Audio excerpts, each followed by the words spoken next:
Wata kotun musulunci a arewacin Najeriya ta baiwa 'yan sanda umarnin kama wasu fitattun masu sana'ar waka da fim har su 10 saboda zargin furta kalamai na batsa da kuma gurɓata tarbiyyar yara.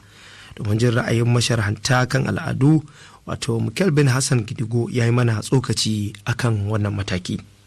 To magana take gaban kotu ba za ka ce ga abin da aka yi ba tun da cewa aka yi a bincike mu ba mu san zargin da ake ba a halin yanzu. Idan an ce kuma magana waka ce ga mawaka na siyasa wasu su habaici wasu su ɗoran ashar wasu kuma mawakan irin na gargajiya na da mawakan baka ba masu irin kayan kiɗa na zamani ba akwai waƙoƙi da aka yi da yawa irin waɗannan wanda suke sun kunshi wasu kalamai haka da sauransu. Wasu kuma rarage fa ake a batsar wasu kuma batsar suke gaba ɗaya. Haka na a dandali haka na a wajaje daban ya zamto kamar wani abin birgiya daga wasu wajaje amma ni abin da na fi gani ya fi kamata a fi mai da hankali a kai shi ne idan ƙara za a kai menene matsalolin da suka fi damu akan tarbiyya da yawa iyaye suna haihuwar 'ya'ya su sake su haka wasu unguwannin in ka je sai kai kuka da idan ka uba zai haifi 'ya'ya ya fice ya bar uwa ita za ta nemi abin da za ta basu so aka tarbiyya ta yi karanci babbar tarbiyya da babban yakin da ke gaban mu shine wace irin al'umma muke ciki ta yaya za mu sauke nauyin amanar da Allah ya ba mu ta 'ya'yanmu matsaloli da ake da samun rashin tsaro yaro zai dauko wuka ya buga mutum shayen kwayoyi da waye da sauransu waɗannan iyayen mai suke da ba za a gabatar da su gaban ƙara ba gaban hukuma sun kasa rike amanar da Allah ya ba su I think yara nawa ne ba sa zuwa makaranta ne aka wa iyayen waye damu da su.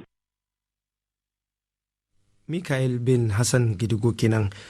Masu kallon mu tare da sauraron mu duka-duka anan muka kawo ƙarshen wannan rahoto kai dai kasance da Hausa Media Cycle domin samun sababbin shirye-shirye da zarar an ɗora.